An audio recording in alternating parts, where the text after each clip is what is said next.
And then I'd like to introduce award-winning journalist and editor-at-large of Honolulu Magazine, Robbie Dingaman, to introduce the mayor and special guest, Lori Kahikina.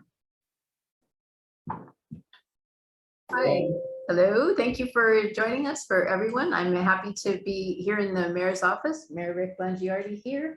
We're joined by Lori Kahikina and also joined by Don Apuna from DPP, from the Department of Planning and Permitting, everyone's favorite department to talk with at all times. So thank you for joining us. Thank you for submitting the questions that have already come in. We'll get started. You bear with us if there's any technical difficulties. We're lucky we have more TV talent in this room than many TV stations, but some things can happen. So let's just plunge right in. Let's just plunge right in. I just want to say up front, though, that even though I don't get to talk to architects very often, I am in reality a frustrated architect. I never had the aptitude or the ability to become one. The only thing I could possibly say is that probably for 40 or 50 years, I subscribed to Architectural Digest, and that's about the only thing I can claim. But I love great design and I admire the work you do. Seriously, that's really true. So other than that, though, I don't really have a whole lot to offer. I'm sure there's many questions, and this is just a talk story session. Yeah. So that's the idea, to talk about the things that are concerning to people, or just things that people want to talk about from the architecture community. And one of the ones we're starting with today is about climate change and the need for resilient design, something we've all been talking more about. Looking at the different conditions in the different areas, we know it's not a one-size approach that might work best, but many in this group believe that the bill now before the City Council needs further adaptation to make it effective in relevant ways without creating more issues. With third reading approaching, what's your thought on that? Okay, on Bill 41 and Bill 42, right? Correct, just to identify that. We've actually asked to put a pause on that, and found out last night through Brendan Elefante that he's agreed to do so. I've not talked to Brandon. Mike Formby, managing director, did. I owe Brandon a phone call. Mahalo was my request going in. We think it needs more assessment, absolutely. And look, I think we're trying to be responsive on a topic that we believe is very real. So the work we do here now during this time is consequential, and bills like that, while maybe evolve with good intentions, end up with some really unintended consequences that are just not, it needs to be thought through more. That's all, and we're going to do that. And so, if that diffuses everything, I'll let you know. But in fact, I'm taking a meeting tomorrow morning. With Jan Sullivan and Pat Sullivan from Ocean on that very topic. They own property in Waimanalo, but I've had meetings this week on it too. These are people we really respect. We've had some direct conversations on it. So that's what we're going to do. We're going to pause that, but we know we need to do stuff in the future on this. Look, we've done it with benchmarking in the major buildings downtown. Before I ever got into office, I was on Mayor Caldwell's resilience, committee, and was very aware when he stood up the Office of Climate Change, Sustainability, and Resilience. In fact, the last thing we did at Hawaii News Now, and I'm joined here in the room besides Lori and Don, Scott Humber, who's our communications director, and Ian was our deputy director, but very involved. The last thing we did was we produced 3 one-hour documentaries on the subject. And we went out and did that, and we didn't do it for primetime ratings. It went out and literally raised more than $500,000, and we produced these really global documentaries, given our vulnerability here in Hawaii. And we took the subject very serious. In my prior news background, obviously coming into mayor, and the responsibility that comes with this office, and where the city's at, and the time that we live in. Just this week, I'm going to digress, but just this week I was at the LOI with the Army Corps of Engineers. They flew in the team from the Pentagon. We're looking at that. We got a restart of that. We lost that program, but the LOI flood mitigation project, believe me, is of critical importance. And for that matter, by Lily Stream, which is just this morning, actually, we had a meeting on that and what we're doing out there. Every time I turn around, there is something for us to look at most seriously involving climate change, but we don't want to put legislation in that doesn't make sense. I don't Okay, know how so else to you're say it. convinced that sea level rise is important and Yes, resilient sea design, level rise is very important. but Bill 41 and 42 aren't ready for prime time. They get Okay, got overreached. it. Yeah. All right. So could you talk a bit about the plans for public roads and beaches that are still threatened by sea level rise? When you can get around to asking Lori and John questions? I mean, I just answered my question. Okay. Lori, what about Go ahead. sea No, it's all level right, rise? Robbie. No, go ahead. There's gonna be some hard. Well, there is stuff with rail. Honestly, Honestly, we've talked a lot about that. It affects everything. But I'm sorry, Robbie, ask your question again. So I know there's plans in force. What's being done to look at public roads and beaches? I mean, we're an island community. So many of our public roads and beaches are right. Well, Right. Well, beaches I are say out that, there. well, I say that all the time. You know, we're island dwellers. We're surrounded by water, and you know, our coastlines are, you know, are what they are. I mean, they're very important, right? It's the first line of defense. If you will, people live there and whatever. And we've seen it all across, you know, out the North Shore, the road erosion, you know, and this has been going on now. So we're trying to, you know, do whatever we can to be supportive, whether it's, you know, involved with planting trees or certainly road repairs. I know that the shoreline setback rules were already in process before we even got into office. We're trying to deal with those also in a way that'll be palatable. But, you know, if you listen to Chip Fletcher, who I listen to a lot, in the science, you know, when I came into office as a perspective, on the heels of making those documentaries, well, it was a year in between, but at that point, they were saying by the end of this century, sea level rise would be 2.5 feet. You talk to them today, and they'll tell you 6 feet. Okay, by the end of this century, that's more than a doubling in a relatively short period of time, and we're seeing examples of it. You know, and so there's a reality there, and there's a reality as to how it will manifest itself. And I'm speaking to design construction people that I think we're going to see our topography change as a result of that, because we are an island. Look, I spent a lot of time before I came back to Hawaii in 2002. I was president of a company called Telemundo. I was in Puerto Rico a lot. That was our biggest operation. I'm very familiar with that place. The island's a little bit bigger than Oahu with 3.5 million people. So if you can imagine 3.5 million people living here versus more than triple our population, the density of that. As I watched Fiona this week now, on the second in 5 years, the last storm was in 2017, which never got out from under and looked at that. I mean, you feel the fun, but you can't be in denial over that. So my point being is that knowing that we are so isolated here and so vulnerable in so many ways, that anything and everything we can do that's prudent, that's smart, that's, you know, the right thing to do, we've got to be paying attention to. Are there plans to move some of the road? I mean, obviously beaches, you can't move the beaches. Not, I don't think there's, yeah, no, there's there's not anything that I know of right now in our discussion with the Department of Transportation that has to do with road removal or elevations. I think all of that stuff is coming. It's going to be a question of point in time, implementation or whatever, you know, and that's just, again, if in fact we have over the course of the next 80 years, a 6-foot rise in sea level, you know, as an island, the impact of that is substantial. And if you look at the maps, that really encroaches, it really comes in, and it covers roadways, it covers a lot of other things that are currently in place. Yeah. So I don't want to sound like the harbinger of doom. This is that's Chip's job. Yeah, you know, I'm not that guy. I'm really not. But I mean, there's a reality to that, and we need to pay attention to it. So for nothing else, I'm not on the side of denial. I have friends who tell me it's it's not true. It's not true. We won't go there. Okay. So last time we spoke with Chip, he did say 3.2 feet by the turn of the century. I just got off the phone with Carl Barner and these guys not too long ago. It was on 6 feet. So I'm just telling you, you know, by the end of the century, not, you know, I want to be really clear. It's the end of the century. Okay. So one thing I know you have talked with us about before is the Better Buildings Benchmarking Program, which will require buildings over 25,000 square feet to begin reporting their annual energy and water usage by 2025. Right. What are the city's priorities for reaching net zero by 2045?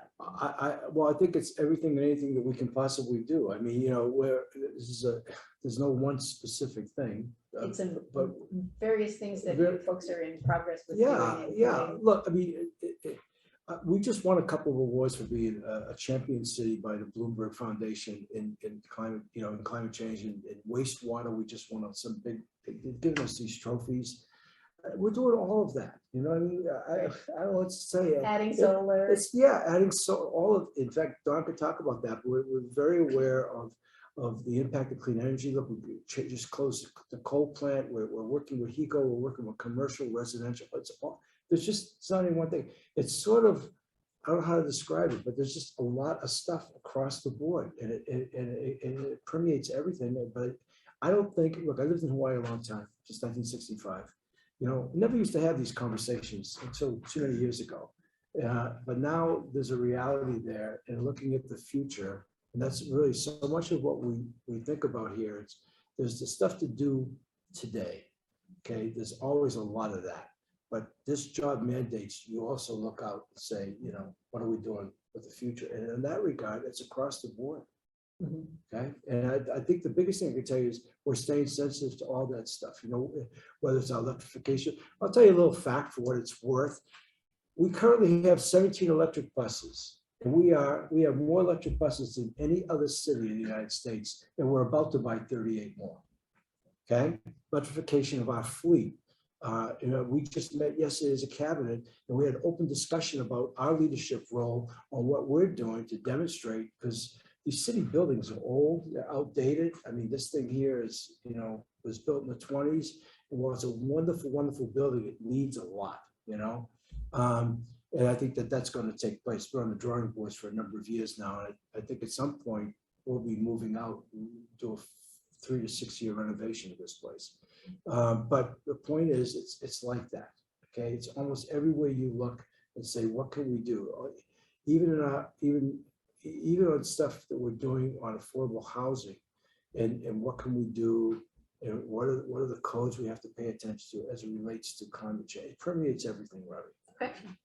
What are the city's priorities regarding clean drinking water? Something we've all been thinking a lot about since November. Well, I look, having safe drinking water is sacrosanct. We just said goodbye this morning to Ellen Kitagora, who just resigned after 4 years as the Deputy Director of Board of Water Supply. Ellen, tremendous career. She was in here her last day, September 30th, and we talked about that. But I think what's happened at Red Hill is, first of all, was terrible, beyond description. But what was even more astounding to me, since we were brought in right away to meet with the top military brass, and we were being briefed by Admiral Aguilino at Indo-PACOM, Secretary Del Toro from the Navy. In the beginning, it was no way we're going to defuel these tanks, and look at what's happened. So, I think that is probably for me, because I knew in the statements being made about national security and everything else, what seemed to be immovable. So I think that makes the statement in and of itself about the priority of where safe drinking water is. Okay. It is of the utmost importance, and it is unfortunate that so many people got hurt from that incident and have lingering effects as a result of that, and they're going to deal with that. But we took that as real as we possibly could, as seriously as we possibly could. I give Ernie Lau props all the time for being a champion for that. And at the end of the day, this development is not insignificant. But our aquifers, Oahu is the only island that relies totally on groundwater. It's all about our aquifers, and so, as I said, it's sacred, and so we move forward. Is there anything you had to do as mayor with the semi-autonomous Board of Water Supply leading that? Is there anything that you needed to do? No, Ernie reports to his board, but we have a dotted line. I meet monthly with Ernie, but we actually, for that matter, we see each other a couple times at cabinet meetings, and anytime else that he wants to come in or only a phone call away, he's made it very clear. He knows what he's doing. And and so he calls me. That's right. He calls me up to consult with me, tell me what's going on. But I'm not over there telling him, this is how you have to do it. Let me tell you, this is what you should. It's not like that. Got it. And Lori's laughing because that's true about the rail. It's true about DPP. I mean, at the end of the day, these things are very complicated, and they involve and mostly rely on the expertise of the men and women we have in these really key leadership roles. One of the questions that was sent in is asked if catastrophic failures like Red Hill, what can be done to prevent them? You know, that's like after the accident, what should you have done differently or whatever? I mean, look, everybody knew that that was an aging infrastructure, but at the same time, the military was pushing back saying, we know it's aging, we know it was built in 1943. It could have been one of the 7 wonders of the world when you consider the technology that was available and what got constructed in a relatively short period of time, and the contribution that made to winning World War II and all of that other stuff. They were talking about the fact that they were spending $80 million a year in there because it was an aging facility just on maintenance and whatever. That didn't prove to be enough, obviously, right? So, and this thing was avoidable now in play. It's like, that's why I said, Robbie, to that question, when I say there's no specific, we're trying to do anything and everything that speaks to the future in the spirit of trying to stay ahead and prevent things from happening, as opposed to kicking it down the road or avoiding it, hoping it won't happen. Then when it happens, you sit there and you go, well, you didn't do anything about it, you know? And that's what I mean. It's across the board because we recognize the reality of these things. Yeah, and it's real. Sure. And, Ernie Lau has been proactive in closing, testing other wells, Yes. shutting down. And we're drilling, we're now drilling for other wells too, but that's an expensive proposition and it takes years to discover and do, but I mean, we just go forward, you know. And remain the watchdog. Remain the watchdog. I mean, yeah. Will you be pleased to know that the next question is about Honolulu's rail future? This is great. That means we shift away. It was nice talking to everybody. I'll see. I'm out of here. No. Could you talk about, with the assistance, of course, about the rail future, what progress has been made with the FTA toward changing the terminus, and is inflation factored into the outlook? Well, I could talk about this, but I don't want to take any thunder away from Lori, except to say I've had great conference with Lori. You know, we kind of came into our roles together 20 months ago. We get sworn in. I had nothing to do with Lori becoming the CEO. However, we met before I took office, and I was sitting there wondering, boy, why would she stay with E and V? Why is she going to go off to Hart? And the initial meeting, I had known about her. I had great respect for her abilities, especially as an engineer. And here she was stepping up to take on something. This is all I want to say. Quite honestly, you know, I don't look back. Everything we've just been talking about today is about looking forward, and I certainly don't make excuses, and I certainly never denigrate the prior administration. However, we stepped into office in January of 21, on January 2nd, the day we were sworn in.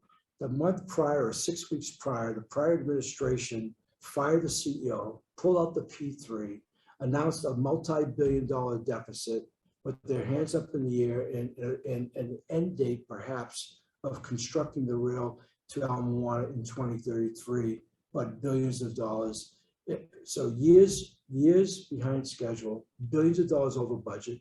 The other thing is a broken trust with the Federal Transit Authority, the FTA. They were holding money, $744 million, that they had not given the city a penny, and they were a construction partner of a $1.55 billion commitment, had not given the city any money since 2017, forced the city to borrow money at an exorbitant finance cost to maintain construction during all of this. And on top of that, we were being told, if you change, because Mayor Carlisle signed a full funding grant agreement in 2012, if you change the terminus, there'll be financial consequences, there'll be a penalty, they may even pull back all their monies. They're going to order an EIS, another environmental impact study, which would be very, very costly. And at the end of the day, if they pull out of the dance, we're dead in the water.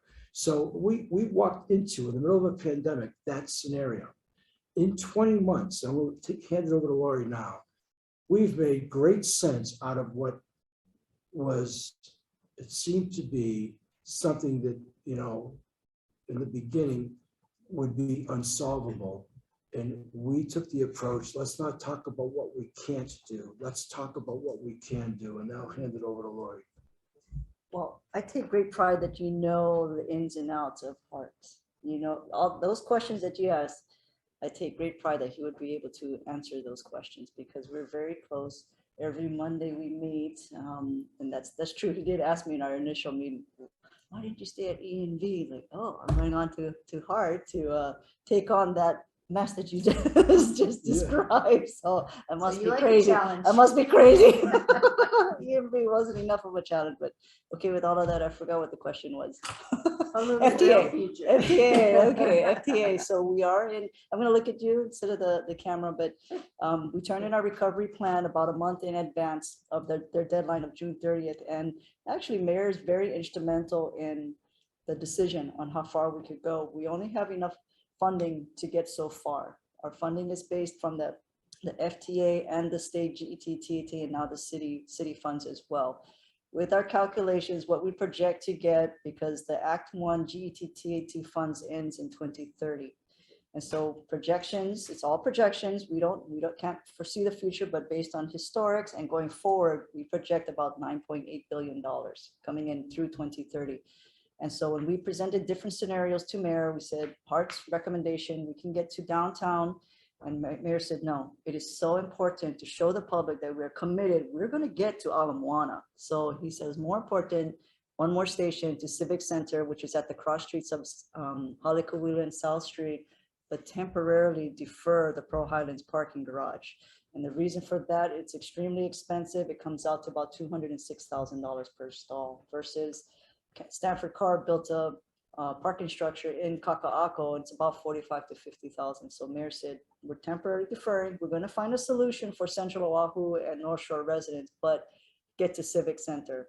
So that's what we proposed to the FTA.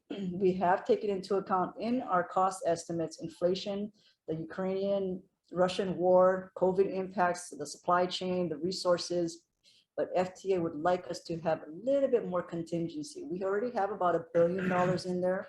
They want about a $350 million more contingency. So that's what we're working with them right now. We're hoping to hear, we've been in conversations with them since we've submitted it, but we're hoping to hear something more concrete within the next few weeks. Let me go back and revisit on the Pearl City Highlands garage, because that wasn't an easy decision. It certainly doesn't mean we're abandoning Central Oahu. If anything, we're counting on a lot of ridership. But the other thing that Lori then mentioned is that it's $206,000 a stall for only 1,600 stalls. Okay, so the net impact on ridership was not all that significant. And if I'm not mistaken, the cost of the building was $330 million. That's what it was, $330 million. So you take $330 million to build a 1,600 stall park garage at a cost of $206,000. So you say to yourself, okay. First of all, we did all the models on how that would impact ridership, and honestly, it was somewhat minimal. But at the end of the day, you sit there, you go, yeah, and for that parking garage, how much would we have to charge people a day in order to get an ROI back?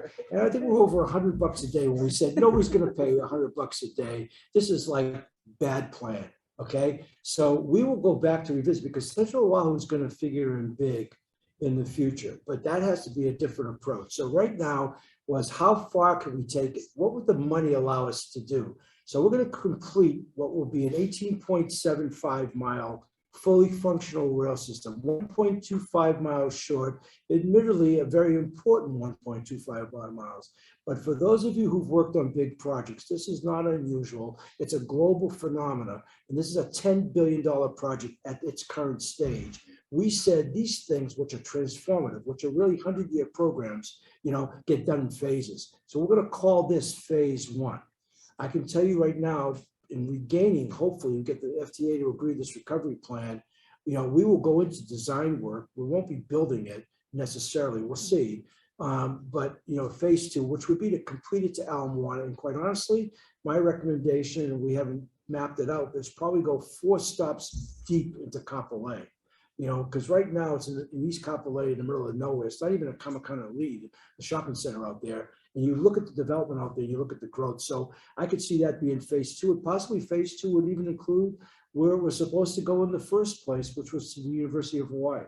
So, this is way beyond my lifetime. I'm hoping to live long enough to see us get to Haleakala and South Street, which also affords us, because it was always set up to be a multimodal system, it allows us the best opportunity to begin to do, what we said we're going to do. These trains are going to come every 6 minutes. You're going to see a bus system that's going to operate out of there, very different than you've seen before, plus probably other alternative transportation needs in different places. But we think we're going to be able to be very effective that way. So, this is a big project. Here's the good news. is that we're not going to raise property taxes to do this. And that's what everybody was afraid of. This thing became a big sinkhole. You know, it was change order after change order.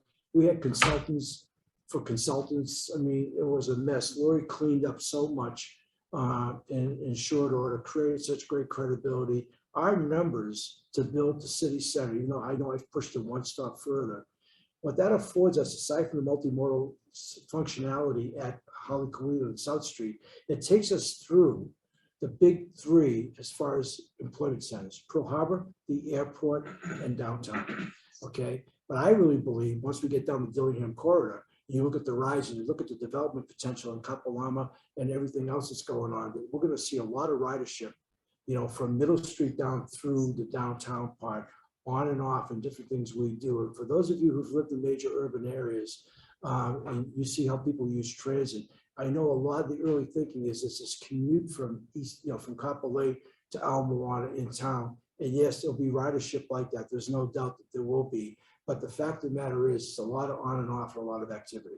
So the Dillingham corridor is going to be the biggest challenge. If you want to know when we expect to be there, we think we're going to start operating the rail in January. We're going to kick off 2023 before the Super Bowl. This is my prediction. Lori's over there. Before the Super Bowl, we're going to kick off the rail service from Kapolei to Aloha Stadium. I'm hoping that a year plus later, maybe spring of 24, we'll get to Middle Street. I'm hoping. She's looking at me like you're crazy. That's what we're going to do, because we're going to work 7 days a week. You're not going to have any time off. No, but we're going to do that. We hope we can get that done. That's on our timetable. We think we'll be there, what we just said, to Holly Colito South Street in 7 years. By this time in 29, we should be there if everything goes according to plan. Now, Lori doesn't like to admit to that, but that's what they're really designing. That's what we're hoping we could do. And our numbers have been vetted, but I understand the apprehension, because we have an amazing piece of construction about to happen as we get on the Dillingham corridor. Because two things have got to go on virtually simultaneous, and she's done some brilliant engineering. One, we're going to build a guideway, which is not easy, but compared to utility relocation, so you're going to have two things going down at the same time: utility relocation and the guideway through a really challenging. So from a construction standpoint, this thing is going to become its own work of art. And so that's where we are. And that's where the apprehension comes in. The rest of it, we're not, the easy part was, I shouldn't say it was nothing easy. Building it out in the fields on the Everplain is easy. That's why they started out there. But the fact of the matter is, I think if I did that, I would have said, let's start in town and figure it out. It started that way. But that's, you can't. They saved you the hard part.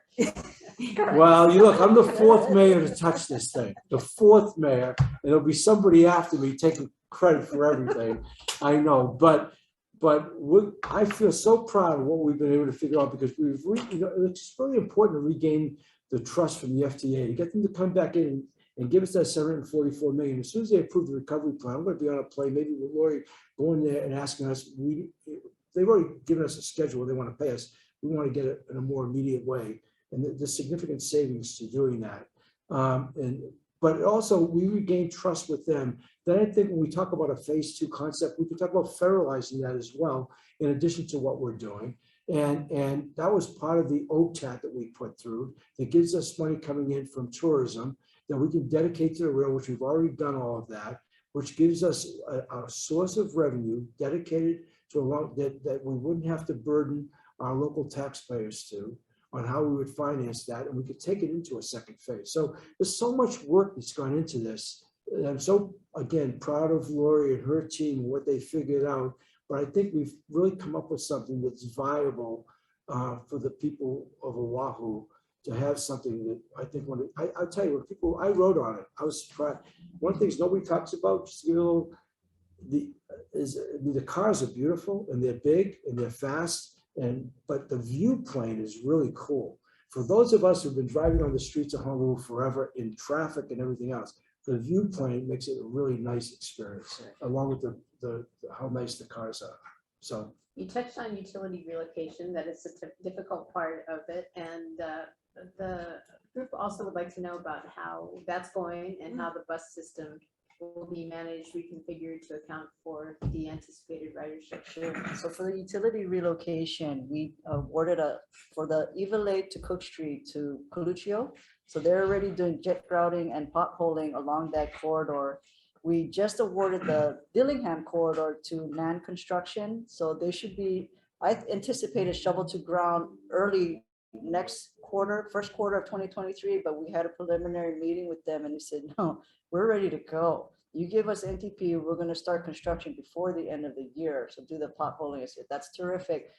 But as Mayor said, that is the nightmare. Dillingham is the nightmare. That is the critical path of the entire project. I could award the city center guideway station contract. He could start at Ala Moana, work backwards all the way to Dillingham. We'd be waiting for the utility relocations to be done over there. It's going to take them about 4 years.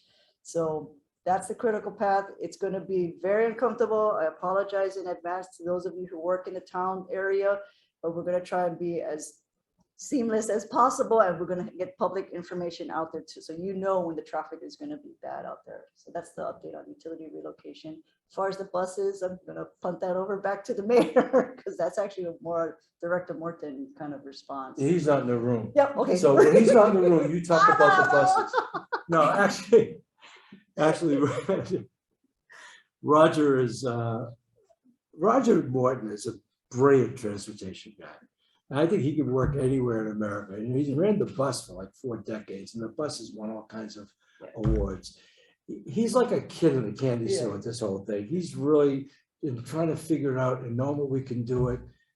I have a lot of confidence that we're going to be able to do it. I also think, though, it's going to be, look, we've got a good handy-van system. We've got a good bus system.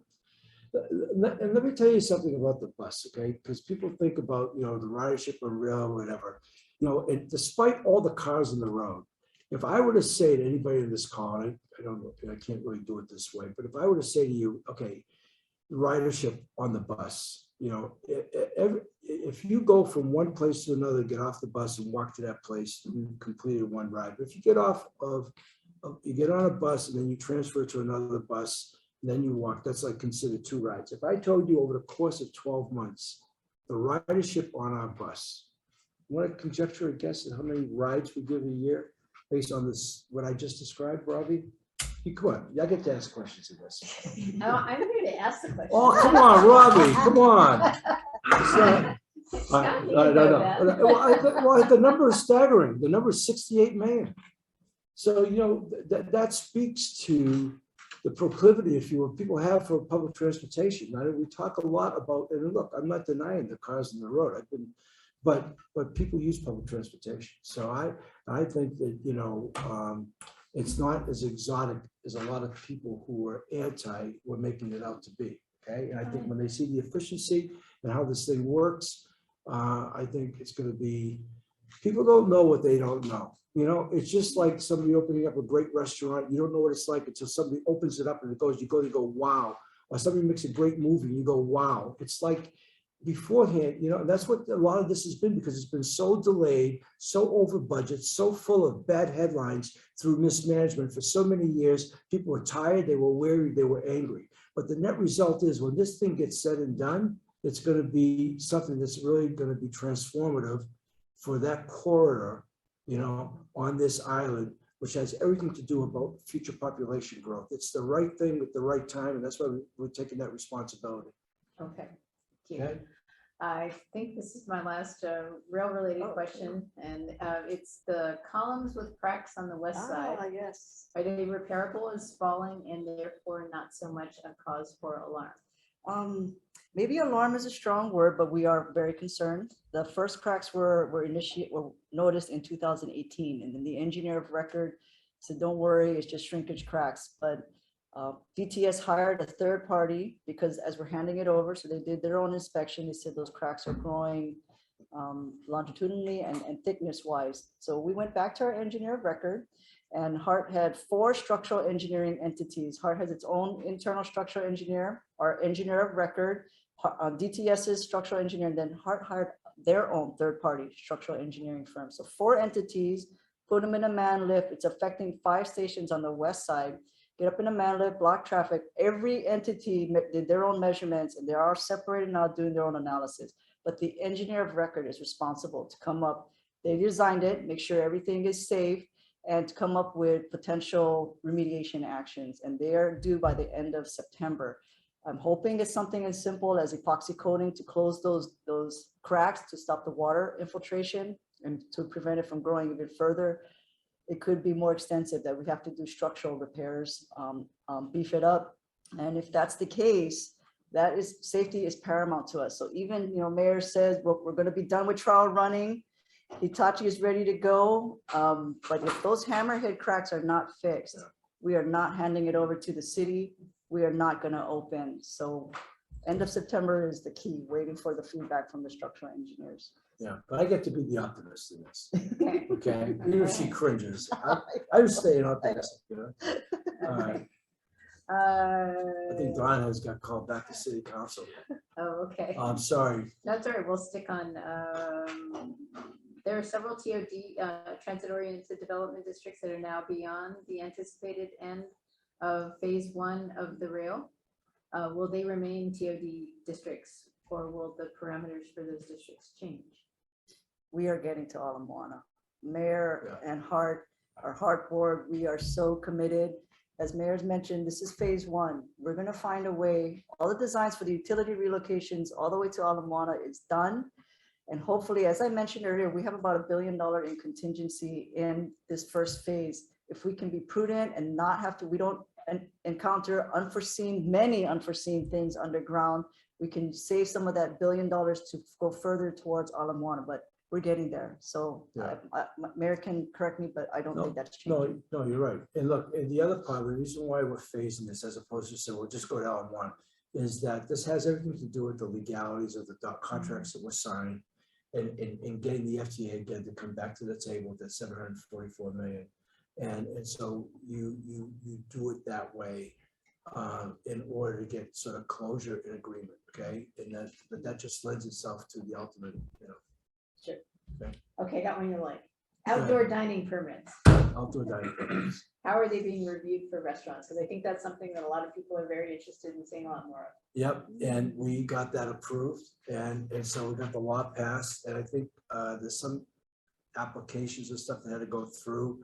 I know I was just downtown talking to Chuck at Fed, and the Japanese restaurant next door is where we did the press conference to announce all of this, which is called Hachibe. Hachibe. I knew you knew the name of that. And so that's going to happen pretty soon. I think that's one of the things that came out of COVID, that it was a positive, if you will, and it helped those restaurateurs who were trying so hard to stay open, and we tried to do whatever we could to help them. And people would like to do that. So I think that's going to happen. So now the restaurants are handling some paperwork, they're turning in paperwork? Yeah, I think it's imminent. I wish I had somebody in the room who knew more about it specifically as far as. She just left. She just left. She Okay. just left, but that's okay, because we got long-winded. It's going to happen. It's about to happen. It's imminent. I'm glad it is going to happen, because I do think, especially in even the Chinatown area, and they've already had some experience with it, it'll help with so many other things. There are a lot of related things that come with that. Yes, and then this would be, as you said, it was one of the good things that came out of the pandemic to allow outdoor dining, to encourage outdoor dining, Right. but you're seeing it as something that's valuable to keep going. Yeah, so what we had to do is get it approved on a trial basis. There are crazy laws in the city government. But we get a chance to then, knowing that it'll be successful, and then turn it over and make it happen long term. So. Oh, Look, okay, so this is the trial period first. Yeah, I mean, you can almost go to any city, anywhere, and people eat outside, right? And their weather, how's it compared to ours? Yeah, I know. It's like, why weren't we doing that? I mean, I don't know what else I could say. This is like common sense, but we're doing it. Okay. Yeah. The city is, I know, working we were talking a little bit earlier before we got started about facilitating affordable housing within a faster time frame, particularly given the delays that are being experienced with DPP. Sorry. Yeah. What is the city doing to facilitate? Well, we're hitting on every cylinder we can. I mean, Lori mentioned earlier, we meet weekly on the rail, and that may not sound like very impressive to people. We actually have more communication than that. but it's about the things you focus on. And we actually put together our own internal team on affordable housing, but some of the things that you can anticipate is that for the first time in 23 years, the city is getting back into private activity bonds. In fact, I have a meeting later today, but we should have that up and running by first quarter. We had to go through some stuff with bond counsel, but at the end of the day, to get back in that business after not being in it for 23 years, the fact that it would have taken us 2 years to set up, I feel good about it. Well, I wanted to do it sooner given the need to do so. But that's going to trigger, well, first of all, we'll have $360 million to open up with allocations. And we already did expressions of interest, and we got $393 million, which was actually more than 360 million of expressions of interest. We had a couple of developers in the room yesterday. That's one of the things that we can really do to help facilitate, inspire, and spur. I mean, and then our affordable housing fund, which just 2 months ago, we awarded some $28 million of monies that really had lapsed, and we were able to do that. And I think we financed 6 different projects around the island. We're going to be doing that again next month in October. And I believe the numbers are around, I've heard 2 different numbers. I'll give you a lower number. I think it's 28. I actually heard a number in the 30s, but still, these are substantial amounts of money that we give as grants, depending on where the developers are in their financial stack, to really facilitate and make things happen. We are in right now, and I can't disclose it here, but we are in 2 LOIs on significant, one of them's actually been approved as far as the deal on major acquisitions by the city for development of affordable housing. We're looking at a lot of the city had bought land in sort of a random manner. It really is and we're looking at doing that with respect to some of the developers, because we have places where infrastructure is already there. It's a question of what we do to extend ourselves. That comes now down back to DPP, right? And the issues that we have with that. Our first piece of legislation was Bill 7, which we actually got adapted to Bill 1, which is really now, we finally got the GET exemptions worked out. That took us a while, but this thing is designed in the urban core, in Honolulu. I lived in one when I went to grad school at UH in the early 70s, and I think then it was built in the 50s, 20 something years old. We have a lot of those walk-ups, 2-3 stories, some 4 stories on the 7,000 of them, not a lot of them, the 7,000, of which about 3,000 of those lots had actually been declared ghetto-like, but people hold on to them because of the equity value of the land. They get passed on to families. What Bill 1 is designed to do is to incentivize with cash subsidies, which we just paid out our first one, to kind of create for the private owner an opportunity to develop real estate in quite honestly, against our most needy demographics in affordable rentals in the 30 to, let's say, even take it up to 80% AMI, but certainly 30 to 50% AMI in a lot of these places. And so we provide the financial incentive, because that's probably the reason why it wasn't done before, to develop it. So our first $10 million, we're hoping will probably result in about 1,200 units being done. We couldn't build it at that level, but so anyway, so we've got that going. We're starting now. I think we've got 23 projects in the pipeline, all of which will help with affordable rentals. The meetings I've had this week, both with Kamehameha Schools and the mainland developers that were in here yesterday, all of our conversations on multiple properties around the island were all on affordable rentals. Everybody realizes, what the market need is. And so I want the city, that's what the private activity bonds are about as well, to be a player in that regard. So we're having to change ordinances. The city has complicated rules. 201H is one. We don't, we're looking to try to mirror what HHFDC is all about. And then we're going to hire a couple of people that are going to surprise a lot of people that I can't tell right now, that really bring the expertise. Because one thing that I learned in the last 20 months, and I've got very smart lawyers in the room now, and as I said earlier, and I wasn't joking when I meant it, I just rely on the expertise. One of the things that I learned about being mayor when it came to housing, because everybody talked about it, we're in a crisis mode, it's a very complicated thing to get done. it's not as straightforward. And the city doesn't have a building department. You know, I don't have a team of, we have design and construction, but they do city projects. They don't go out and build housing developments, you know? So you saw this week earlier, we condemned a piece of property. It was nice of Tommy Waters. We have a nice compliment in front, you know, but we're going to be doing more of that, you know? And so I would just say it's anything and everything, but we've got to get DPP. And I know Don's not in the room and everybody in this call is aware of that, but there's a tremendous amount of work that has to be done at DPP. We know the problems and we know the solutions. We just now started spending money on those solutions in July. The other thing a lot of people don't realize, I didn't know coming in, it took us 18 months, the first 18 months, to have control of a budget that we own, that prioritizes what we wanted to do. You come into office in January, and we inherited the 21 budget that was done by the prior administration that understandably got cut because of COVID, okay, in that March. And the back half of that is where a lot of cuts were. So we immediately walked into no wiggle room. Plus that, they did the 22 operating budget, and we had 60 days to balance that budget to get approved by City Council, which we did, which also had a $400 million revenue shortfall.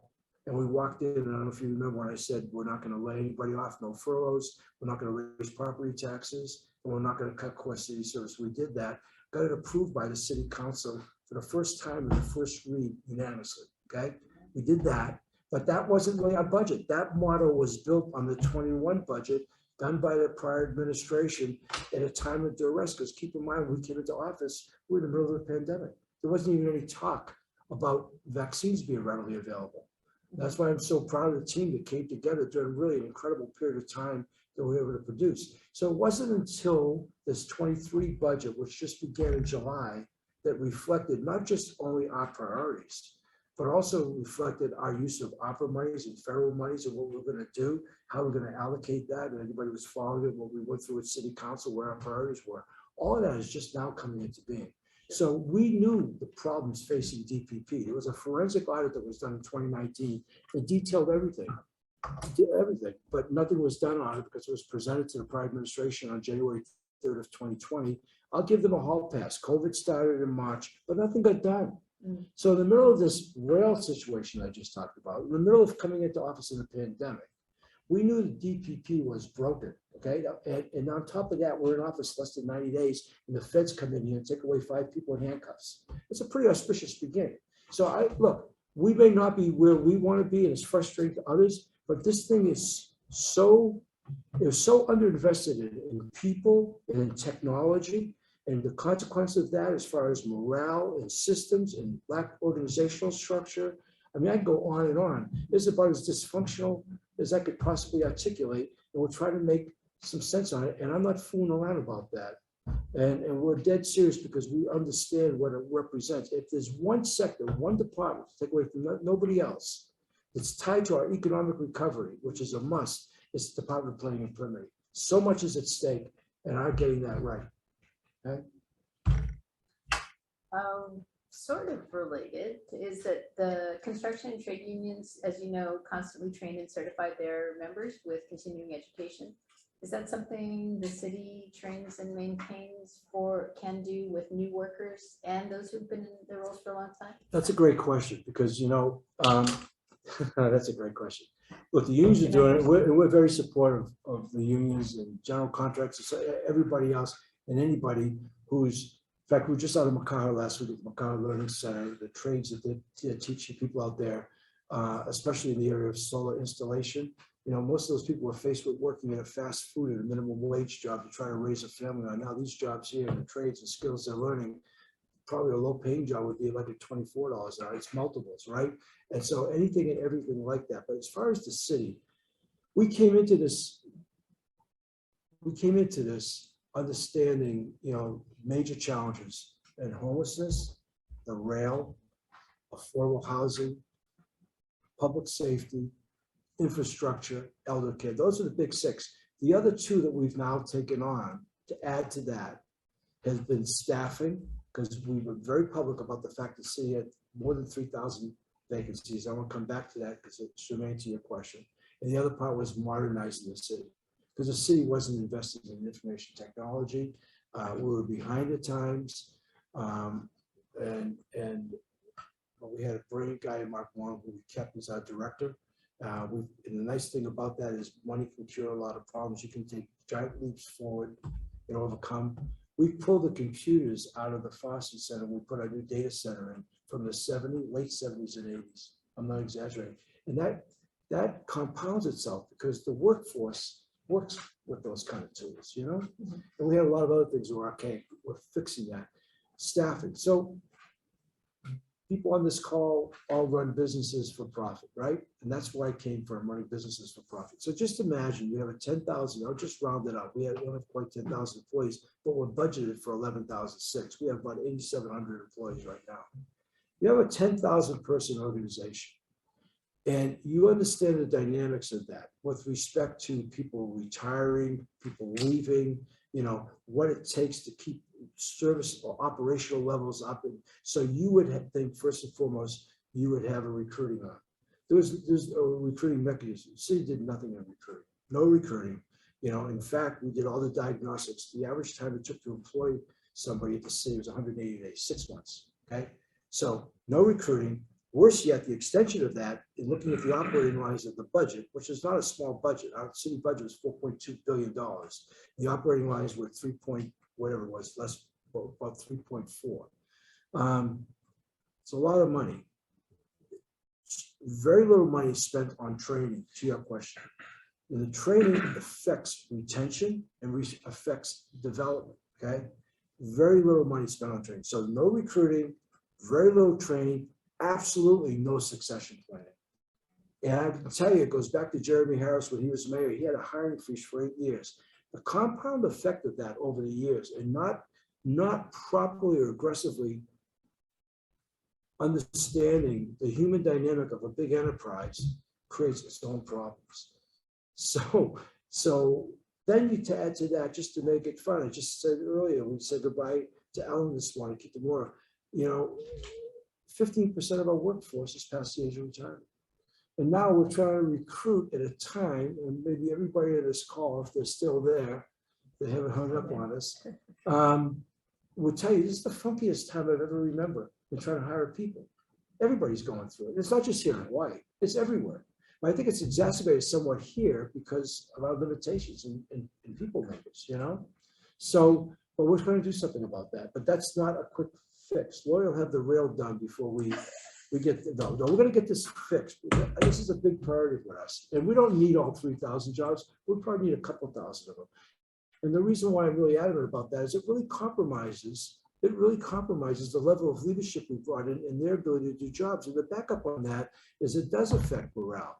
You know, people get not only overworked, but there's a frustration there, what can't get done, and so on and so forth. So that's what we're about. So anything that involved with training and development, we want to be able to do. The city is a good place to work. Forbes just came in here. They evaluate all these places to work, and they do 70,000 companies a year. And city and county is ranked number 2 in Hawaii. They ranked 10. Am I right, Scott? Scott's in the room. We came in number 2 next to Hawaiian Airlines. So people who work here like working here. Got a lot to recruit for. Tell them that. Can I recruit some of these people? Hey, call me. I got an opportunity for you. All right. Well, I think we've come to the end of our hour, and I wanted to say, I did have, actually, there is one quick question in here that. No, you're over your limit with questions. I only had, no, go ahead. No, they had asked about the potential of bringing retirees back. Oh yeah, we're trying to do that. In fact, I'm talking with Chief Logan, with the police department, trying to talk people out of retiring, but across the board, we're trying to get some of the retirees back. Look, I turned 76 last week, so I'm well past the age of retirement. And so I know there's a lot of people out there who retired from the city who might be out there. That's a nice thing about our hiring. We can bring back retirees. We can bring back people who are going maybe through a midlife crisis, if they will. They want just a change in direction or whatever. And we're looking to develop young people right out of school. I mean, it's across all demographics. But some of those retired people, not some, All of them. That's what Ellen, we sat down with her this morning, I had to talk to my staff. And what she knows, the institutional knowledge that walks out the door when somebody leaves is amazing, right? For sure. So yeah, we're trying to do that. I mean, because at the end of the day, and I don't mean this to be sarcastic, I use this term back in the bucket, but it's not a talent pool out there. It's more like a talent puddle. You know, it's really diminished. And so we want to fight for everybody we could possibly get. Okay. Okay. Well, I'd like to thank the architects for inviting us again. Yeah. And if there's anything, last words, but I thought that was a great wrap up. Yeah, it is. I hope what we said was of interest to these people. But look, we're working at this. will close. They do want more, they will send you more questions All right. on DPP. Okay, Because yes. they know that it's not really fair that she had to go back to the. Yeah, I city know. council, And I believe you, I There- can talk about that. I appreciate what Lori said about my knowledge of it. We're so into this and making this right. But I could just tell you, for me, in closing, you know, I've had some responsible jobs in my career, really proud of the past, but I can tell you this is not only the privilege of a lifetime, being the mayor of the city and county of Honolulu, especially during these times, but it's also the challenge of a lifetime.